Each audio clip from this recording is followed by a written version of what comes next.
Assalamu alaikum, dear students. I am Hakim Ali. I am MPhil Mathematics, and I am going to deliver online lecture of mathematics of class 9th. The first unit of this class is matrices and determinants. First of all, we will discuss the introduction of matrices and determinant. The idea of matrices was given by Arthur K., an English mathematician who first developed the theory of matrices in 1858. Now, question arises that what are the uses of matrices and determinant? Answer is that matrices and determinant are used in mathematics, physics, statistics, electronics, and computer science, etc. Now we will define the matrix, and I shall explain my further lecture in Urdu and English. Dear students, matrix की plural matrices है। Matrix आपने previous classes में इसके बारे में नहीं पढ़ा, ये आपके लिए एक न्यू टॉपिक है। तो मैट्रिक्स होता क्या है? रियल नंबर्स जैसे कि 0, 1, 2, 3, 4 एंड 7, इनको हम रेक्टेंगुलर अरे यानी मुस्ततीली शक्ल में ऐसे लिख दें और इसको एक ब्रैकेट के अंदर बंद कर दें तो वो मैट्रिक्स कहलाएगा। जैसे कि ये एक मैट्रिक्स है, इसके अंदर 1, 3, 4, 7, 2, 0 इसकी एंट्रीज हैं और इनको एलिमेंट्स भी कहते हैं। आगे हम पढ़ेंगे रो और कॉलम मैट्रिक्स के क्या होते हैं। वो एंट्रीज जो हॉरिजॉन्टल लाइन में तरतीब पाते हैं उनको हम रो कहते हैं।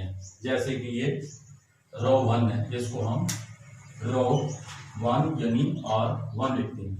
इसी तरह से वो एंट्रीज जो दूसरी लाइन में तरतीब पा रही हैं और ये हॉरिजॉन्टल लाइन में है तो ये रो 2 होगा। तो इसी तरह से ये रो 3। अब वो एंट्रीज जो वर्टिकल लाइन में तरतीब पा रही हैं वो कॉलम कहलाता है। तो इस तरह से ये कॉलम हुआ। तो ये कॉलम फर्स्ट है और ये कॉलम 2 है। इस order of a matrix, number of rose and columns in a matrix specifies it's order. यानी किसी मैट्रिक्स के अंदर रोज और कॉलम की तादाद उसका ऑर्डर का हमें पता बताती है। जैसे कि हमारे पास सपोज एक मैट्रिक्स है A = 1, 2, 3, 4, 7, 9। ये हमारे पास एक मैट्रिक्स है। तो इसमें रोज कितनी है? 1, 2, 3। तो हम इसको लिखेंगे 3 रोज और इसमें कॉलम कितने हैं? 1, 2 बाय 2 यानी 3 रोज 2 कॉलम्स। तो ये इसका ऑर्डर कहलाता है।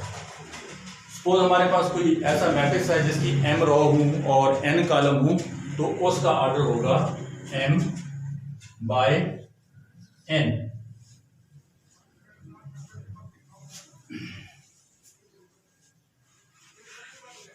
नेक्स्ट हम पढ़ेंगे इक्वल मैट्रिक्स। इक्वल मैट्रिक्स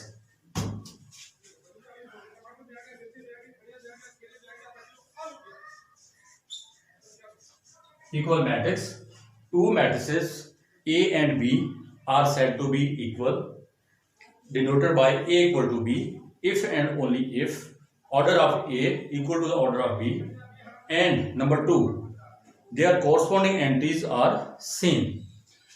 जैसे कि हमारे पास दो मैट्रिक्स हैं A = 1, 2, 3, 4, 5, 6 और B मैट्रिक्स है 1, 2, 2 + 1, 4, 5, 6।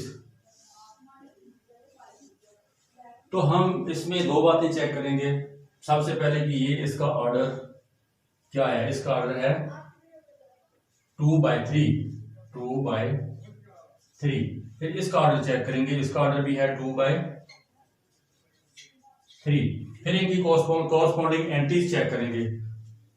पहला element first row, first element first row, first element जैसा, सेकंड एलिमेंट सेकंड जैसा, थर्ड जैसा। 2 + 1 भी 3 होते हैं, तो ये भी 3 है। तो इस तरह कॉरस्पॉन्डिंग एंट्रीज भी एक जैसी हैं। तो फिर हम कह सकते हैं कि A = B। अब हम प्रैक्टिस के तौर पे एक्सरसाइज करेंगे। एक्सरसाइज है हमारी 1.1 और इसका क्वेश्चन नंबर 1 है, जिसमें हमने बताना है मैट्रिक्स के ऑर्डर्स बताने हैं। क्वेश्चन नंबर 1 और exercise 1.1, find the order of the following matrices. Find the order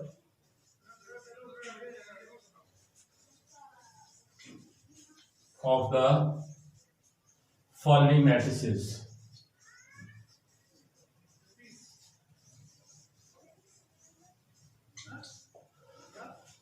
जैसे इसमें पहला मैट्रिक्स है A = 2 3 -5 6। तो हम इसमें देखेंगे रो 1 रो 2। तो इसमें 2 रोज हैं, कॉलम 1 कॉलम 2 कॉलम है, ये इसका ऑर्डर है। इसी तरह से हम इसके बाकी क्वेश्चन सॉल्व करेंगे। हमारे पास फर्स्ट मैट्रिक्स है A = 3। अच्छा, क्वेश्चन नंबर 2 में काफी सारे मैट्रिक्स दिए हुए हैं, तो हमने ये देखना है कि उन मैट्रिक्स के अंदर कौन सा ऐसा और मैट्रिक्स है जिसका ऑर्डर भी इस जैसा हो और जिसकी एंट्रीज भी इसी तरह की हो। तो अगर हम इसको देखें तो C मैट्रिक्स है, C मैट्रिक्स लिखा हुआ। अब देखिए 5 में से 2 माइनस करें 3 आता है, ये भी 3 है। इसका ऑर्डर 1/1 और इसका ऑर्डर भी 1/1। तो इस तरह से हम कह सकते हैं A = C। Further question number 3, जो कि लास्ट क्वेश्चन है इस एक्सरसाइज का। क्वेश्चन नंबर 3 है, find the value of A, B, C and D which satisfy the matrix equation। अच्छा, मैट्रिक्स की इक्वेशन हमारे पास है A + C, A + 2B, C - 1, 4D - 6, 4D - 6 और ये इक्वल है 0 - 7 3 2D। अच्छा, क्वेश्चन में ये कहा गया कि ये दोनों मैट्रिक्स इक्वल हैं। अगर ये दोनों मैट्रिक्स इक्वल हैं तो फिर इनकी कॉरस्पॉन्डिंग एंट्रीज भी इक्वल होंगी। तो हम इनकी कॉरस्पॉन्डिंग एंट्रीज को कंपेयर करते हैं। तो A + C = 0, A + 2B = -7। ये इक्वेशन 1 बन गई और ये इक्वेशन 2 बन गई। इसी तरह ये वाली एंट्री इसके इक्वल होगी, C - 1 = 3 और ये वाली एंट्री इसके इक्वल होगी क्योंकि ये कॉरस्पॉन्डिंग एंट्री है। 4D - 6 = 2D। यहां से हम C की वैल्यू कैलकुलेट करेंगे, 1 उस साइड पे लेके जाएंगे तो C इक्वल आ जाएगा 3 + 1, तो C की वैल्यू आ जाएगी 4। तो हमने C की वैल्यू 4 कैलकुलेट कर ली। इसके बाद यहां से हम D की वैल्यू कैलकुलेट कर लेंगे। 2D इस साइड पे D वाली साइड पे आ जाएगा और ये विद और D है उस साइड पे चला जाएगा। 4D -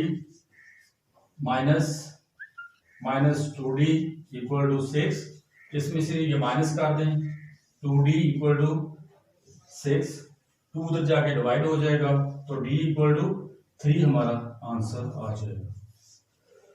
इसी तरह से हम C की वैल्यू इक्वेशन 1 में पुट करें तो A की वैल्यू आ जाएगी, put C = 4 in equation first. C की वैल्यू अगर हम फर्स्ट में पुट करें तो हमारे पास ए की वैल्यू निकल आएगी, ए प्लस 4 इक्वल टू 0, तो ए की वैल्यू आ जाएगी -4। इसी तरह से हम ए की वैल्यू अगर पुट करें क्वेश्चन 2 में तो हमें बी की वैल्यू मिल जाएगी, put a equal to -4 in equation 2, तो ये -4 प्लस 2b इक्वल टू -7, ये -4 उधर जाके प्लस हो जाएगा, 2b इक्वल टू 7 प्लस 4, तो इस तरह b का आंसर आ जाएगा -3/2। तो इस तरह से हमारा आज का लेक्चर खत्म हुआ। अगले लेक्चर तक इजाजत दीजिए। अल्लाह हाफिज।